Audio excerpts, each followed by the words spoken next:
Está en línea Héctor Etín Ponce. Lo conocemos mayoritariamente como el secretario general de la Asociación de Trabajadores de la Industria Lechera de la República Argentina, pero hace bastante tiempo en la página, en distintas redes, se veían cuestiones muy relacionadas con la cultura y demás. Y llegó a mí, mira Marcos, porque para nosotros todavía el papel, el diario y en un libro, tener la posibilidad de tenerlo, porque ahora hay muchos libros que se pueden, por suerte, ¿no?, también leer por internet, pero este es fantástico en cuanto a la prolijidad, el nivel de sus hojas, el olorcito a nuevo. Desde el alma, relatos y aforismos del Pago Chico a la aldea global, con prólogo de Alejandro Apo y de Felipe Piña. Está en línea para conversar con nosotros Héctor Etín Ponce. Hola, buen día, ¿cómo estás? Buen día, María Herminia, es un gusto estar en contacto con ustedes. Gracias, igualmente. Y más con esto, ¿no? Te digo que ayer me llegó y también tenía que hacer de abuela, algo que vos conocés, pero mientras dormía, Juanita, avancé en la lectura hasta donde pude de este libro, muy interesante, porque además sorprendés, te lo digo de buena onda, porque hasta llegar al fin, nada más ni nada menos que con el primero de los títulos, yo dije, pucha, ¿qué está diciendo con Arquímedes? Y bueno, no lo voy a contar el final, porque si no, no se vende el libro, pero muy interesante, ya de entrada nomás. ¿Cómo se te ocurrió esto? Bueno, yo escribo siempre desde hace muchísimos años. Lo que ocurre es que todo lo que escribía lo hacía compartiendo lo escrito con amigas y amigos de distintas partes del país. Viste que uno tiene, a partir de una sensibilidad que por ahí a lo mejor no conoce el común de la gente, porque uno lo conocen y lo juzgan mucho por la tarea y por la función que cumple. Entonces yo lo compartía siempre con amigas y amigos, muchos que tienen que ver con el mundo de las letras y otros que tienen que ver con el periodismo, donde siempre me preguntaban por qué no publicaba, y la verdad que nunca tuve la intención de publicar, pero sí escribí siempre, y por ahí lamento a lo mejor lo que compartía con los amigos no tenerlo, porque después lo desechaba. Mira. Escribí desde que tengo uso de razón. Porque hacías como Sábato, que nunca estaba conforme, y todos los manuscritos que rompió, tiró, quemó. La mujer de Sábato se encargaba de tratar de que eso no ocurriese, pero a veces llegaba tarde. Sí, lo que pasa es que también uno creo que en términos generales a quienes escribimos siempre tenemos la sensación de que nos faltó algo o que algo no lo colocamos como realmente queríamos hacerlo. Siempre uno está bastante disconforme con lo que escribe, pero bueno. Si no, tenés que hacer como hago yo en el periodismo. Cada vez que escribo y termino, solo leo para corregir errores y después no lo vuelvo a leer, no lo vuelvo a leer. Porque si no... sí. Porque uno lo corre... Bueno, a mí me pasó, obviamente, no estoy corrigiendo hasta antes de la impresión propiamente dicha. Y es como vos decís, uno siempre tiene siempre la sensación de que podría haberlo hecho mejor. Eso. No le quitas el cuerpo a nada. Me impactó lo que escribís sobre tus padres, ¿no? El amor que uno tiene por sus padres, el agradecimiento más allá de lo que ellos pudieron ser. Así creo que lo planteás, ¿no? Sí, lo que ocurre es que, viste, ninguno de nosotros vamos ligero de equipaje porque cargamos en nuestra mochila también lo que le pasaron a nuestros padres, a nuestros abuelos, y yo hablo de ellos no para descubrir sus miserias, sino que a partir de las cosas que le pasaron a ellos, también que haya otra gente que se vea consustanciado con lo que les pasaron a mis padres, que también le pasa a mucha gente. ¿Puedo contar? Sí, cómo no. La mamá de Tim tuvo un tiempo en donde el alcohol la venció. Después creo que se pudo recuperar. Y tu papá era un hombre fuerte, tal vez de mano rápida. Sí, yo tuve como vos bien lo decís, yo tuve una madre que fue alcohólica durante muchos años, luego felizmente recuperada, y tuve a mi padre un marido maltratador. Pero independientemente de sus problemas, ellos a nosotros nos dejaron y nos trataron siempre con muchísimo amor, y yo siempre rescato de ellos esa cuestión, porque también, y esto lo charlaba, porque en la presentación del libro uno anda por distintos lugares, sí. Uno puede y da amor como precisamente como puede, y no como quiere. Fíjate vos que mi padre nunca me dio mi padre se crió huérfano de padre y madre a los 5 años. A los 5 años fue separado de sus hermanos y fue como peoncito de estancia a esta edad a vagar como peoncito de campo, donde fue maltratado y ultrajado. Entonces, ¿qué Claro. podía yo esperar de mi papá? Yo recuerdo que él nunca me dio un beso. Cuando yo pasaba a su lado, me tocaba la cabeza con la palma de su mano. Cuando él hizo su última mudanza al barrio de Los Cielos, entonces yo ahí comprendí y también empecé a extrañar esos besos que Luisito, mi padre, me daba con la palma de sus manos. Claro, porque cada uno da el amor como puede. ¿Y de tu mamá qué ese amor cómo era? ¿Cómo se transmitía? Un amor hermoso, de ella sí, de abrazarnos, de decirnos que nos quería, de decirnos que nos amaba, y después se refugiaba mucho en nosotros sus 3 hijos. Yo tengo 2 hijos, dos hermanos, que son de profesión abogado, pero que también escriben y hacen música. Sí, vi uno de los poemas musicalizados por uno de tus hermanos, ¿no? Sí, que ha sido musicalizado por mi hermano, el que me sigue, que lo conocen artísticamente como el Tero Ponce Conete, porque se escribe nuestro apellido por esas cuestiones que tenían los jueces en los pueblos chiquitos, como el que nosotros vivíamos. Mis 2 hermanos son con S y yo soy con C. Pero por esas cosas que por ahí, hijo de paz, tampoco era demasiado incluso como pasaba en aquellos pueblos. Yo no estoy en un pueblito de Santiago. En Santiago, sí. En Selva, ¿no? ¿O por ahí? Selva. Estuve en Selva y viví también en Lugones. En Selva no teníamos energía. Me causó mucha gracia, pero muy bueno el relato de tu amigo Cachimba, me parece. Bachicha, el negro Bachicha. Bachicha, que bueno, un día quiso ir a bailar a Selvas y todas las peripecias porque no había plata para pagar el boleto del tren, ¿no? Sí, mira, a veces me suelen preguntar si los personajes que están en el libro son reales o por ahí son un invento de la imaginación del autor. Y hay personajes que no me los puedo describir distintos porque son personajes a quienes particularmente conocí mucho y desde cerca, y entonces no se puede cosas de ellos que no corresponden, como el caso, por ejemplo, del Chino Maidana. Y otros personajes que uno ha conocido y que, digamos, la gente de Sunchales, mi pago chico en este momento, también ha conocido, y hay otros que uno puede de alguna manera, o pueden ser producto de la imaginación. Yo recuerdo, justamente, mira, anoche la gente me preguntaba eso. ¿Anoche estuviste en Rafaela o en Esperanza? Antenoche en Rafaela y anoche estuve en Esperanza.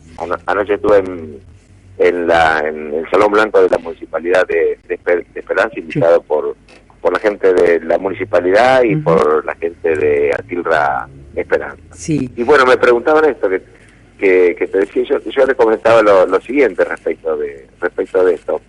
Le hacía alusión a un libro, bueno, que escribió en su momento un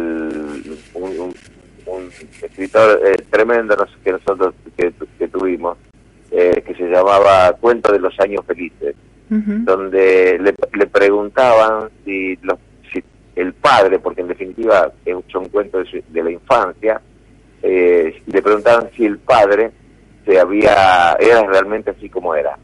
Y él apelaba a una sentencia de un tanguero, Armando Santo Discépolo, gran escritor, digamos, por otro lado, y que decía: hijo, si vos lo soñaste, yo lo viví. Y le digo lo mismo, digamos, a la gente. Mire, Claro. si ustedes reconocen a este personaje, inclusive lo pueden hacer suyo, ese personaje existe. Así, existe la imaginación, pero existe. Una de las cosas que también me pareció un hallazgo de tu libro es que, bueno, con esa simplicidad que a su vez implica profundidad, que el mismo título de tu libro lo dice, Desde el alma, no dejas de hacer referencias por ahí a temas puntuales, como leyes, como resoluciones de la OIT, es decir, o como situaciones que has vivido en otros países. Indudablemente has recorrido un largo camino, ¿no?, en todo eso, y se nota, porque el conocimiento no hay que prepotearlo, sino que ponerlo en su lugar, en donde corresponda, que es lo que yo valoro hasta donde llegué en la lectura de tu libro. Y te pregunto, ¿cuál ha sido tu formación educativa? Básicamente mi formación ha tenido que ver con, independientemente de lo que pude haber hecho desde el punto de vista de mis estudios, ha sido una formación que la he hecho recorriendo caminos. Uh-huh. Y he encontrado en muchísima gente, inclusive en aquellos que algunos podemos considerar que son ignaros, muchísima sabiduría, porque también con el paso del tiempo me di cuenta que instrucción no es sinónimo de sabiduría, y que desde la instrucción a la sabiduría hay un trecho muy largo que recorrer. Entonces, y también así pude descubrir que muchas veces uno, cuando no tiene los medios y los recursos, también con la imaginación puede crearlo. Eso me lo enseñó un croto. Los crotos llegaban a menudo a Selva y paraban, como ocurre en todos los pueblitos de la línea del ferrocarril, paraban en el monte de eucaliptus. Nosotros cuando éramos chiquitos, cuando éramos pequeños, no nos permitían acercarnos a los crotos porque no se sabían quién eran los crotos. Claro. Estaban un día, un par de días y después se marchaban.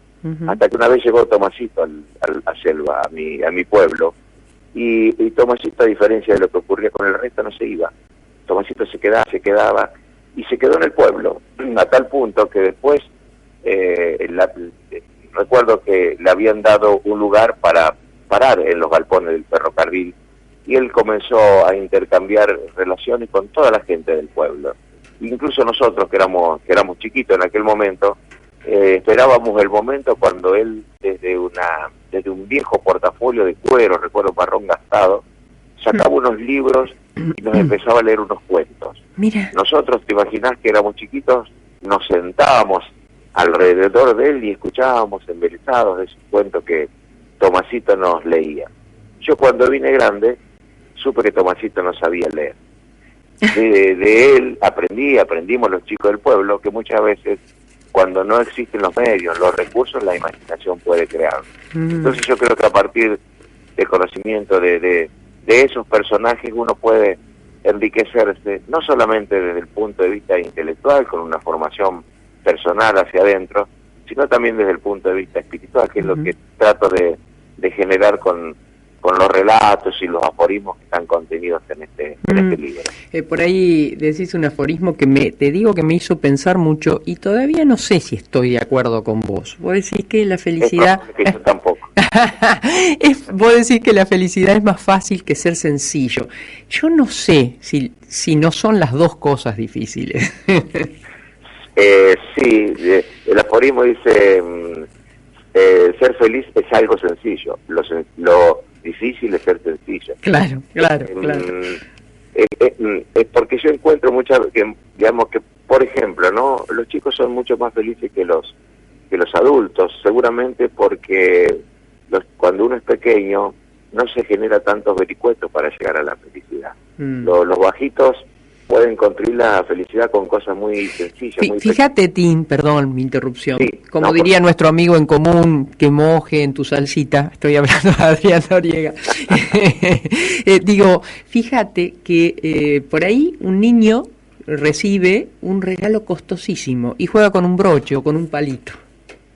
Bueno, cuando me preguntan si nuestra infancia, que fue con carencias materiales, nos trajo a los hermanos, nos trajo problemas, y yo le decía que no, porque si bien no tuvimos regalos materiales, porque mis padres no estaban en condiciones económicas ni financieras para otorgarnos esos regalos cuando éramos pequeños, nosotros tuvimos los regalos más hermosos, fueron los que construimos con nuestras propias manos y los que construyó nuestra imaginación.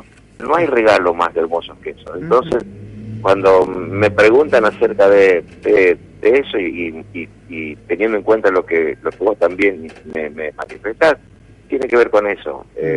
Nosotros tuvimos una infancia hermosa a pesar de las carencias, porque, repito, no tuvimos regalos tal vez materiales, pero los construimos con nuestras manos y los construimos con nuestra imaginación. Y tenemos para siempre, nos llevamos esos regalos que hasta el día de hoy los tenemos en nuestro corazón con mis hermanos. Que mirando, porque un libro también, y más este tipo de libros, es una interpelación para con vos mismo. ¿Qué cosas sentís que no pudiste, no supiste o no quisiste hacer? ¿Y qué cosas te sentís pleno? ¿O en qué cosas te sentís pleno? Que no he podido lograr muchísimas cosas. Uno tiene que saber que tiene muchísimos errores, muchísimas miserias, y de alguna manera el libro, bueno, y esto me lo decía Felipe Piña cuando lo hizo para de alguna manera también estar presente en el mismo a través del prólogo, me decía eso, no todo el mundo se anima a sacar sentimientos hacia afuera en un libro, claro, y hablar, por ejemplo, de sus propias miserias y de la miseria de su familia. Y yo me reconozco con muchísimas miserias, no lo digo en forma hipócrita, lo digo de verdad.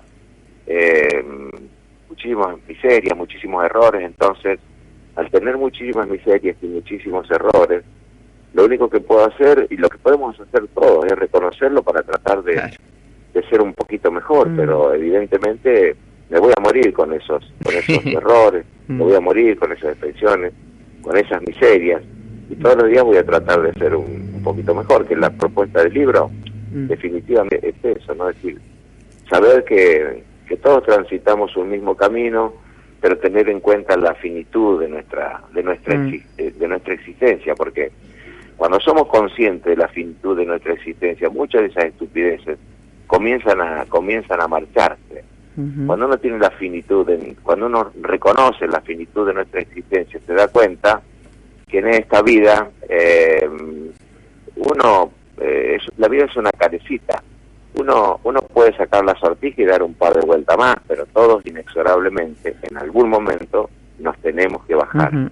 Y también es lo que pienso hacia adentro y hacia afuera. Las personas no somos en la vida otra cosa que lo que dejamos en el corazón de los demás cuando nos toca partir. Entonces, y a propósito, sí, la última pregunta, pues lástima, pero se me termina el programa. ¿Quién es Etín Ponce en los ojos del propio Etín? Un tipo como cualquiera, como hay tantos. Yo admiro a mucha gente que es una gente común, que no la conoce nadie. Yo admiraba mucho a mis dos tíos que ya partieron. Él era ferroviario, trabajaba en la cuadrilla y fue feliz durante toda su vida junto a mi tía la Gorda, que vivieron más de 60 años juntos y fueron felices con poquitas cosas. Yo a ellos no solamente los reconozco, sino los admiro con el corazón, y me gustaría parecerme un poquito a ellos, aunque no los conozca nadie. Yo sí los conozco, sé quiénes fueron, sé lo que nos dejaron, y la pucha, yo me veo reflejado en eso, y siempre digo, ojalá tuviese un poquito de ello. Nada, soy un tipo como cualquier otro.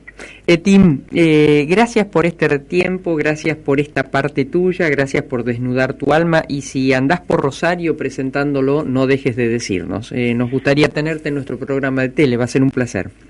Bueno, muchísimas gracias a vos por este encuentro, Guillermino. Un abrazo grande de todo corazón. Gracias. Muy bien, hemos conversado con Héctor Etín Ponce con C, pero los hermanos con S. Fue cosas que nos han pasado. Y a nuestros abuelos ni te cuento, los nombres o los apellidos cambiados. Un placer. Bueno.